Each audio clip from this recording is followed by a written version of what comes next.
नमस्कार बच्चों, आज मैं जीरो टू हीरो स्ट्रेटेजी का डे 1 आपके सामने लेकर आया हूं।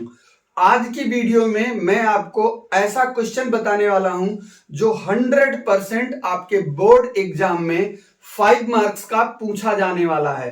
तो आज की वीडियो अगर आपने स्किप कर दी तो फिर आप 5 नंबर अपने खो देंगे। आज की वीडियो में मैं आपको डिटरमिनेंट के 3 टाइप क्वेश्चन बताने वाला और इन 3 टाइप में से एक क्वेश्चन 100% आपके बोर्ड एग्जाम में आना ही आना है, चाहे आप सीबीएसई बोर्ड के स्टूडेंट हो या फिर यूपी बोर्ड के या फिर अदर किसी बोर्ड के।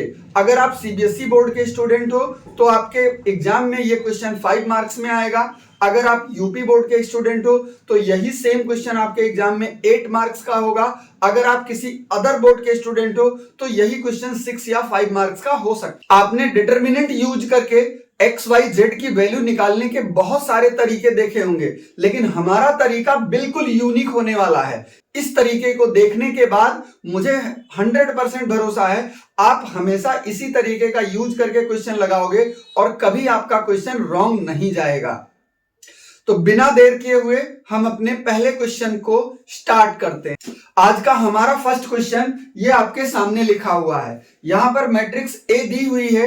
इस मैट्रिक्स का यूज करके मुझे सिस्टम ऑफ इक्वेशन सॉल्व करनी है, यानी ये जो 3 क्वेश्चंस दी हैं इनको सॉल्व करके मुझे एक्स वाई एंड जेड की वैल्यू निकालनी है।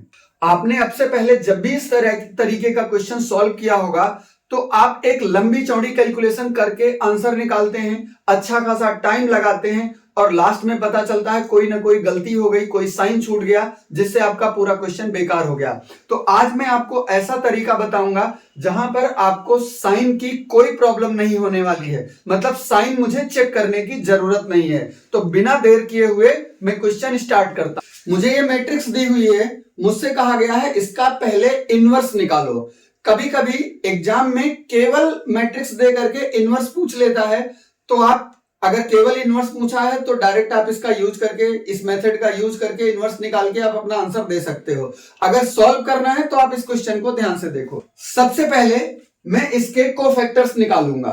कोफैक्टर्स निकालने के लिए आप इस मैट्रिक्स को पहले कहीं रफ में नोट कर लो। ये मैट्रिक्स मेरे पास है, इसकी फर्स्ट कॉलम है 2 3 1, सेकेंड कॉलम है -3 2 1 और फिर थर्ड कॉलम है 5 -4 -2। मुझे करना क्या है, इसकी स्टार्टिंग की दोनों कॉलम इसके लास्ट में मुझे एज इट इज कॉपी कर देना है। तो मैं फर्स्ट कॉलम को पहले कॉपी कर देता हूं, इसके बाद सेकंड कॉलम को मैं इसके साइड में कॉपी कर देता हूं। अब मुझे ऊपर की दोनों रो इसके नीचे लिख देनी है। तो फर्स्ट रो 2 -3 5 2 एंड -3, फिर सेकेंड रो 3 2 -4 3 एंड 2। अब इसमें से मुझे इसकी ये फर्स्ट रो पूरी डिलीट कर देनी है और इस फर्स्ट कॉलम को पूरा हटा देना है। अब ये जो बचे हुए एलिमेंट हैं इनसे मुझे सारे के सारे कोफैक्टर्स मिल जाएंगे बिना किसी साइन प्रॉब्लम के। चलिए देखते हैं। तो मैं लिखूंगा कोफैक्टर्स ऑफ मैट्रिक्स ए। तो कोफैक्टर के लिए मेरा जो पहला एलिमेंट होगा A11, ये आएगा कहां से, इन दोनों को मुझे क्रॉस मल्टीप्लाई करके सब्ट्रैक्ट करना है। तो बेटा इनको जब मल्टीप्लाई करोगे तो 2 एंड -2 का मल्टीप्लीकेशन -4 हो जाएगा और यहां पर -4 एंड 1 का मल्टीप्लीकेशन फिर से -4 होगा और इसके मिडिल में माइनस का साइन लगता है। तो ये माइनस और माइनस मिलके प्लस हो जाएगा, तो फिर +4 एंड -4 मिलकर के 0 बना देगा। तो ये पहला कोफैक्टर हो गया। इसके बाद दूसरा कोफैक्टर जब आप लिखोगे A12, तो इसकी वैल्यू यहां से सेकेंड एलिमेंट को मल्टीप्लाई करोगे, -4 × 1 -4 और इसमें माइनस करना है मुझे 3 × -2 यानी -6। तो माइनस और माइनस मिलके +6 हो जाएगा, तो ये बचेगा 2। फिर थर्ड कोफैक्टर A13, इसके लिए मुझे ये थर्ड एलिमेंट माइनस कर देना है। 3 1 जा 3 -2 1 जा 2 = 1। अब सेकेंड रो के लिए A21, तो यहां पर आप इनको मल्टीप्लाई करके माइनस करो। 5 1 जा 5 एंड -3 -2 +6 हो जाएगा।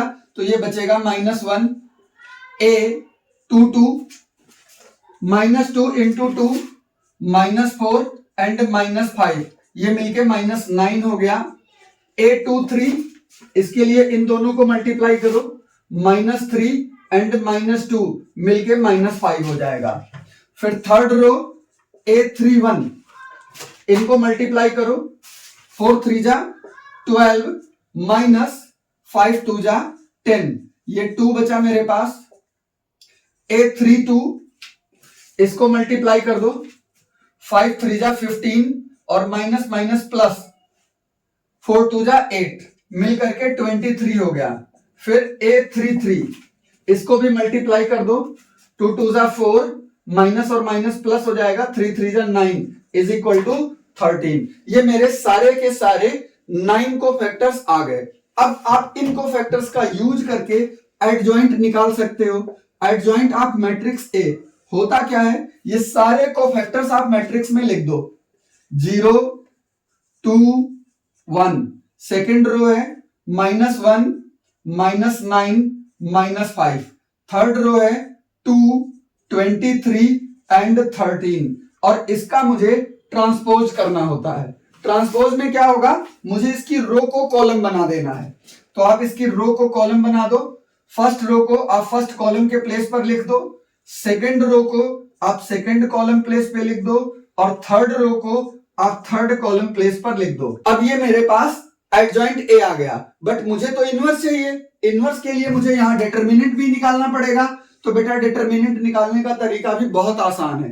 क्या करना है, मुझे इस मैट्रिक्स की फर्स्ट रो को मेरे कोफैक्टर्स वाले फर्स्ट रो से मल्टीप्लाई कर देना है, डायरेक्ट आपको डिटरमिनेंट मिलेगा।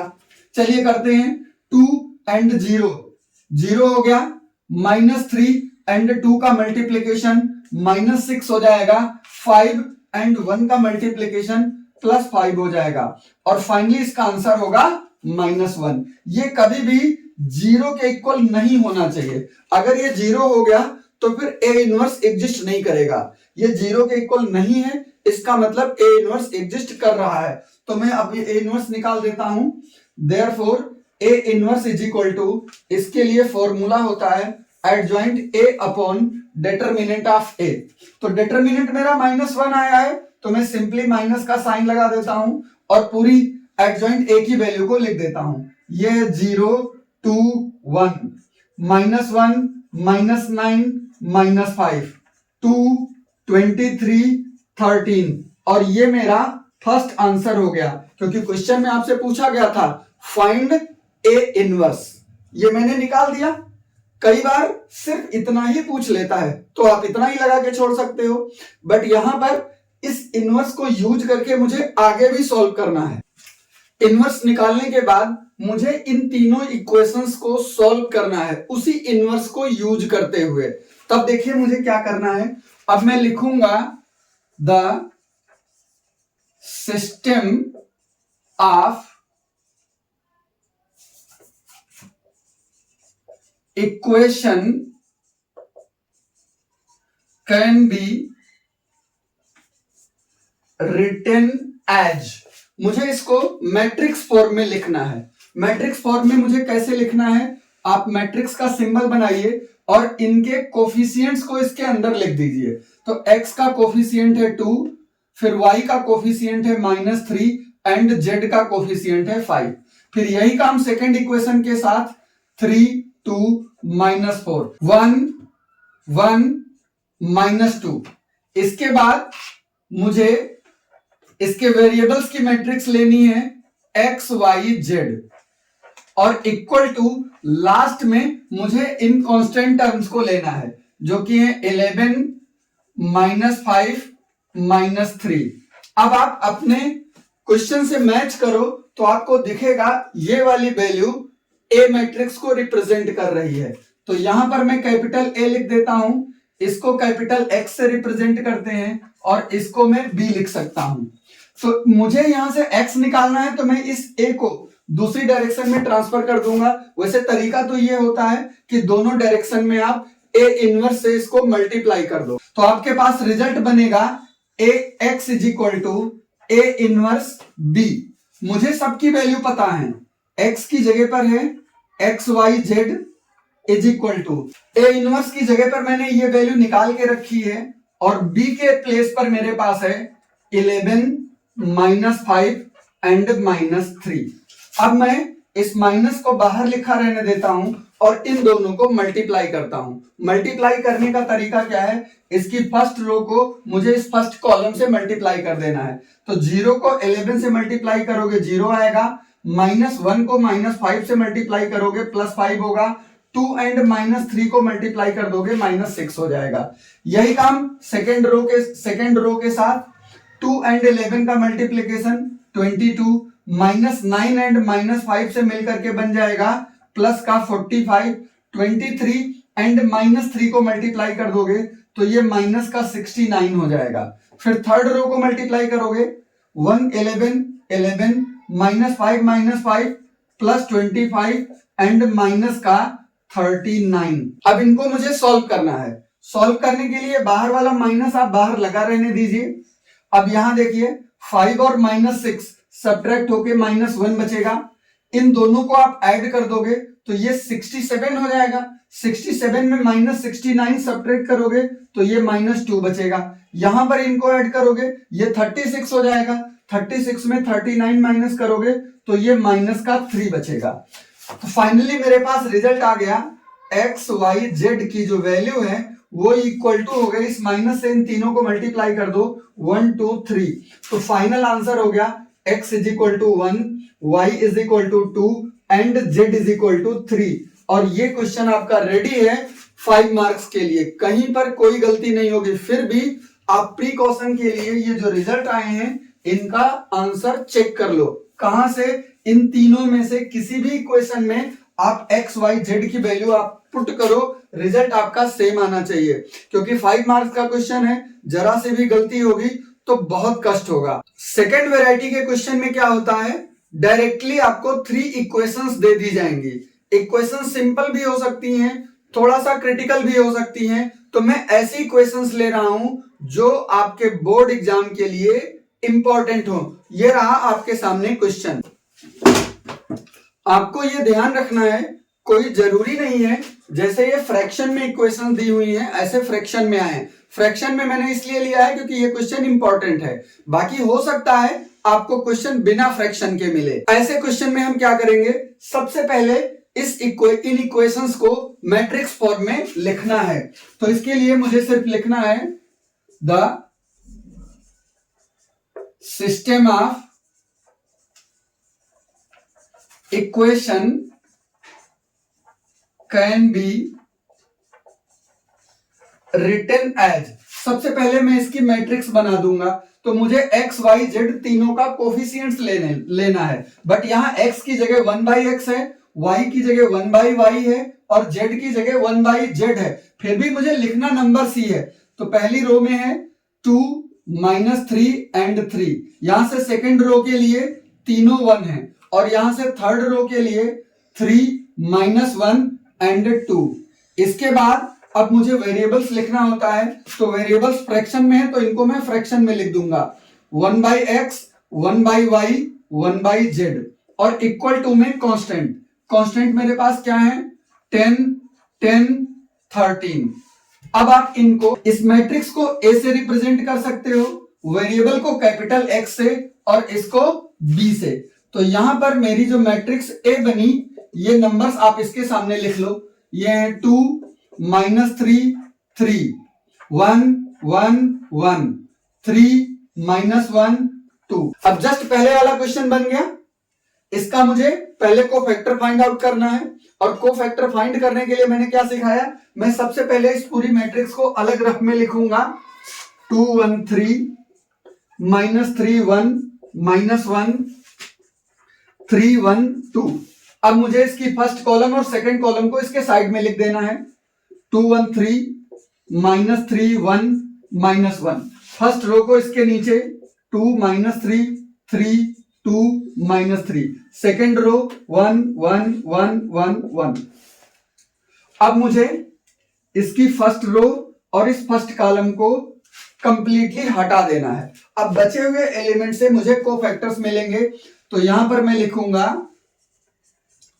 Cofactors of matrix A. अब इसका फर्स्ट एलिमेंट जो होगा A11 आएगा कहां से, इन दोनों को क्रॉस मल्टीप्लाई करके।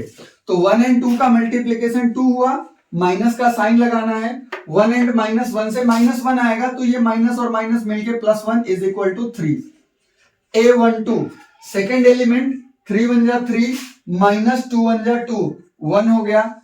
थर्ड एलिमेंट 1 3, इसको मल्टीप्लाई करो, -1 एंड -3 मिलके -4 हो जाएगा। फिर A12 सेकेंड एलिमेंट यहां पर मिलेगा -1 एंड 3, -3 फिर -3 एंड 2 -6 हो जाएगा, ये माइनस माइनस मिलके +6 इज इक्वल टू 3। A22 इनको मल्टीप्लाई कर दो, 2 2 जा 4 -9 -5 आ गया। A23 इनको मल्टीप्लाई करो, -9 एंड -2 एंड -1 मिलके -2 होगा, तो माइनस माइनस +2 यानी -7 हो गया। लास्ट लाइन A31 -3 1 जा -3 एंड -3 1 जा 3, तो ये माइनस का 6 हो गया। A32 निकालोगे, 3 1 जा 3 -2 1 आ गया। फिर इसको मल्टीप्लाई करके A33 निकाल देंगे, 2 1 जा 2 +3 इज इक्वल टू 5। ये मुझे सारे 9 एलिमेंट कोफैक्टर के मिल चुके हैं। अब इन कोफैक्टर्स एलिमेंट को यूज करके मुझे एडजॉइंट लिख, एडजॉइंट का कंसेप्ट क्या है, एडजॉइंट ऑफ मैट्रिक्स ए। इन सारे एलिमेंट्स को मुझे लिख लेना है। तो फर्स्ट रो मेरे पास आई है 3 1 एंड 4 -4। सेकेंड रो है मेरे पास 3 -5 एंड -7 एंड थर्ड रो मेरे पास है -6 1 एंड 5। और इसका मुझे लेना होता है ट्रांसपोज। तो जब आप इसका ट्रांसपोज करोगे तो रो को कॉलम बना दोगे, 3 1 -4 3 -5 -7 -6 1 एंड 5। अब मुझे इसका डिटर्मिनेंट चाहिए, तो डिटर्मिनेंट निकालने का तरीका भी मैंने आपको सिखाया है। क्या करना है, मुझे मैट्रिक्स की फर्स्ट रो को इसके कोफैक्टर वाले फर्स्ट रो से मल्टीप्लाई कर देना है। तो मल्टीप्लाई करो, 2 एंड 3, 2 3 जा 6 -3 एंड 1, ये -3 मिल जाएगा। 3 एंड -4 इज इक्वल टू -12 हो जाएगा। आप इनको कैलकुलेट करो, तो ये बन गया मेरे पास -9 और ये नॉट इक्वल टू है 0। इसका मतलब A इनवर्स एग्जिस्ट कर जाएगा और A इनवर्स की वैल्यू होती है adjoint A upon determinant of A।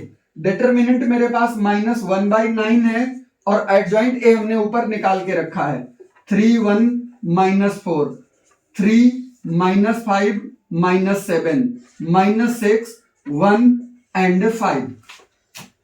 ये मेरा A इनवर्स हो गया। अब इस A इनवर्स को यूज करके मुझे एक्स वाई जेड निकालना है, तो उसके लिए मुझे फिर से यहीं पे आना पड़ेगा। मेरे पास आया क्या था, Ax की वैल्यू मुझे B मिल गई थी। तो अगर मुझे x निकालना है तो ये A दूसरी डायरेक्शन में ट्रांसफर होकर के A इनवर्स B बना देगा।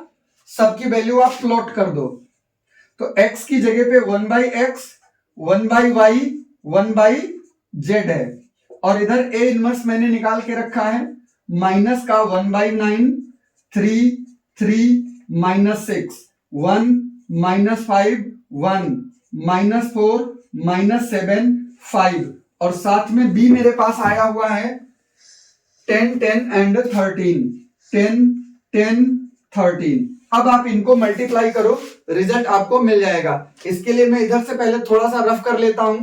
तो इनको जब मैं मल्टीप्लाई करूंगा तो आपको जो रिजल्ट मिलेगा 1/x 1/y 1/z is equal to -1/9।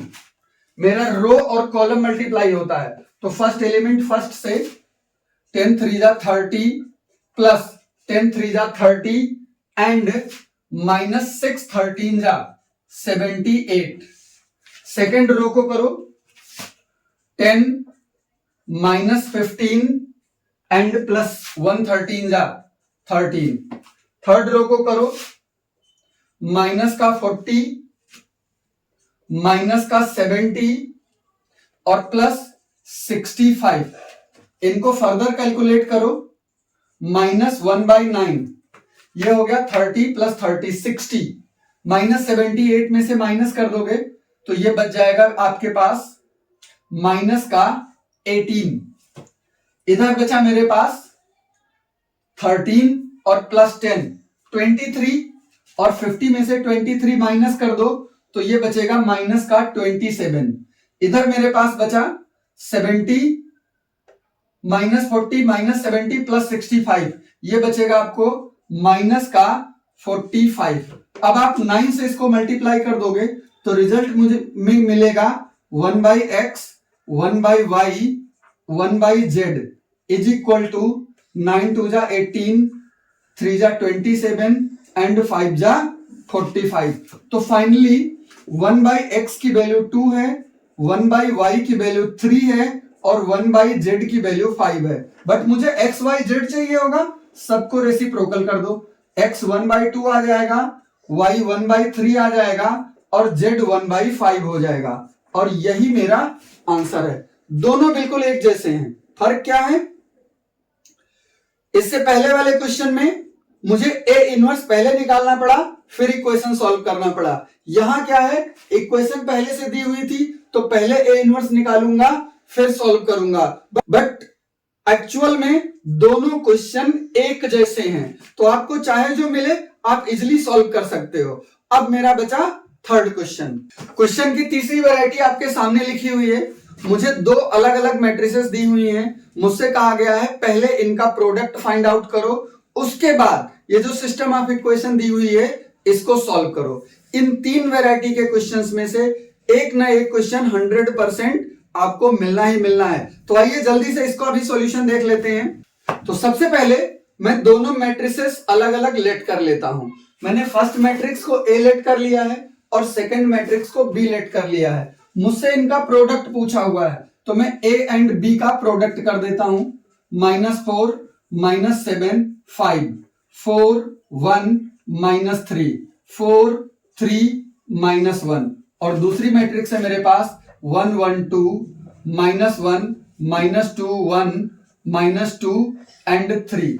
Product करने का तरीका क्या होता है, आप इसकी फर्स्ट रो लो और फर्स्ट कॉलम से मल्टीप्लाई कर दो सारे एलिमेंट्स को और फिर उनको ऐड कर दो।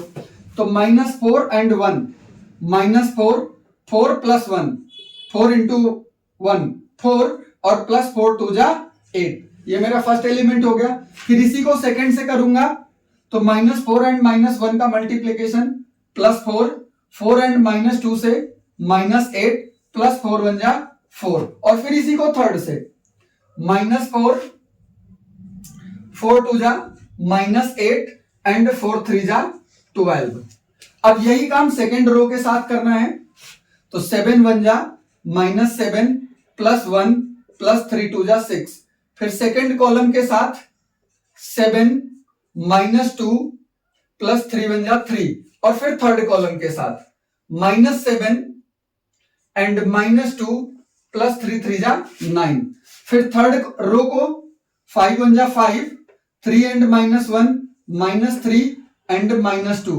अब इसको सेकंड कॉलम के साथ 5 एंड -1 से -5 -3 एंड 2 +6 -1 एंड 1 -1।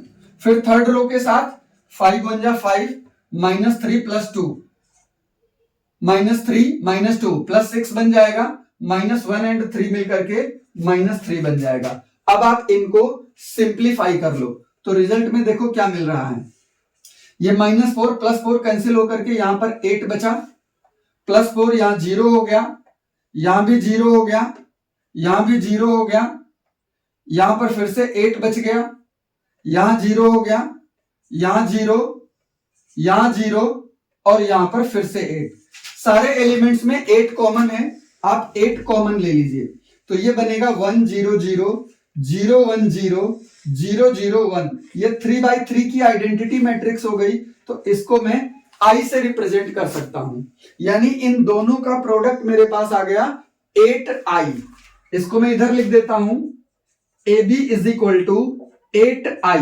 अब यहां पर यह ध्यान रखिएगा, जब भी दो नंबर का प्रोडक्ट मिलके आइडेंटिटी बना दे तो दोनों एक दूसरे के इनवर्स हो जाते हैं। इसका मीनिंग ये हुआ, ए इनवर्स की जो वैल्यू होगी वो 1/8 बी के इक्वल हो जाएगी, या फिर बी इनवर्स की जो वैल्यू होगी वो 1/8 ए के इक्वल हो जाएगी। अब दोनों में से मुझे जरूरत किसकी है ये आगे पता चल। अब मेरे पास ये सिस्टम ऑफ इक्वेशन लिखा हुआ है, इनका यूज करके मुझे सॉल्व करना है। तो मैं इन सिस्टम ऑफ इक्वेशन को पहले मैट्रिक्स फॉर्म में लिखता हूं। The system of equation can be written as, इनके सारे कोफिशिएंट्स लिख लो।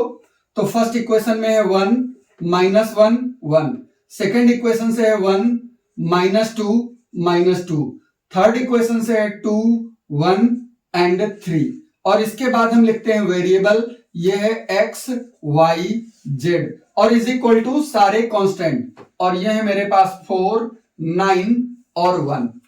अब जरा ध्यान से देखिएगा, दो मैट्रिसेस आपको दी हुई थी, उन दोनों मैट्रिसेस में चेक कर लीजिए ये वाली मैट्रिक्स कौन सी है। तो आप देखोगे आपको पता चल जाएगा ये मैट्रिक्स बी है। इनटू इसको मैं x से लिख सकता हूं, तो अब मैं इधर कोई न्यू मैट्रिक्स सी लिखूंगा। अब यहां पर बच्चे अक्सर गलती करते हैं, उनको क्या है कि बी मिल गया तो वो सोचते हैं मैं इसी को दोबारा कोफैक्टर निकालूं और सॉल्व कर दूं, बट यहां पर आपको कोफैक्टर नहीं निकालना है। आपको यहां पर जो पहले आपने सॉल्व किया है, यानी जो ये इनवर्स की कंडीशन आपने निकाल के रखी है, इसको मुझे यूज करना है। कैसे यूज करोगे, इस बी को अगर आप दूसरी डायरेक्शन में ट्रांसफर करते हो तो ये मिल जाएगा बी इनवर्स सी, और यहां से बी इनवर्स की वैल्यू ला करके आप प्लॉट कर दो, तो आपके पास रिजल्ट जो आएगा वो बनेगा 1/8 AC। अब आप सारी वैल्यू पुट कर दो, x की जगह पर है x y z is equal to 1/8, और मैट्रिक्स ए मुझे दी हुई है, मैं इसको कॉपी कर लेता हूं, और साथ में मैट्रिक्स सी हमने पहले से निकाल के रखा है 4 9 1। अब इसको मैं फिर से मल्टीप्लाई करूंगा, मल्टीप्लिकेशन का सेम तरीका है, रो को कॉलम से करते हैं, तो -4 and 4 -16 प्लस 4 9 जा 36 प्लस 4 1 जा 4। सेकेंड रो को मल्टीप्लाई करो तो 7 4 जा -28, 9 1 जा 9, 3 1 जा 3। थर्ड रो को मल्टीप्लाई करो, 5 4 जा 20, -9 3 जा 27 एंड -1। अब आप इसको फर्दर सॉल्व करो, बाहर 1/8 लिखा है, इसको लिखा रहने दो, ये बन गया 36 और प्लस 4 40 से 16 सब्ट्रैक्ट कर दो, 24 बच जाएगा। यहां पर ये हुआ 9 और 3 12, यहां से 28 से माइनस कर दो तो माइनस का 16 बन जाएगा, इधर 28 से 20 माइनस कर दो तो ये माइनस का 8 हो जाएगा। अब आप इसको फर्दर डिवाइड करो, 1/8 से सबको जब मल्टीप्लाई करोगे 3 -2 एंड -1, और ये वैल्यू मेरे पास आ रही है x y z की। तो इसका मीनिंग ये हुआ x की वैल्यू 3 हो गई, y की वैल्यू -2 हो गई, और z की वैल्यू -1 हो गई। फिर वही तरीका, आंसर आप इन इक्वेशंस, इन वैल्यूज को लेकर के इनमें किसी में भी प्लॉट करके चेक जरूर करोगे। आंसर चेक कर लोगे, आपको सेटिस्फेक्शन मिल जाएगा कि आपने सही किया है। ये 3 वेराइटी है क्वेश्चन में, इन तीनों में से किसी न किसी वेराइटी का क्वेश्चन आपको 100% इस बार एग्जाम में मिलना ही मिलना है। तो आप इस वीडियो को बार बार रिवाइंड करके देखिए जब तक आपको ये इस तरीके के क्वेश्चन लगाना बिल्कुल ना आ जाए। अगर किसी कोई प्रॉब्लम होती है तो आप बिल्कुल कमेंट करके मुझसे पूछ सकते हो। किसी टॉपिक पर वीडियो चाहिए, आप कमेंट में वो टॉपिक भी डाल सकते हो। बहुत जल्दी मैं नेक्स्ट वीडियो के साथ फिर मुलाकात होगी, तब तक के लिए नमस्कार।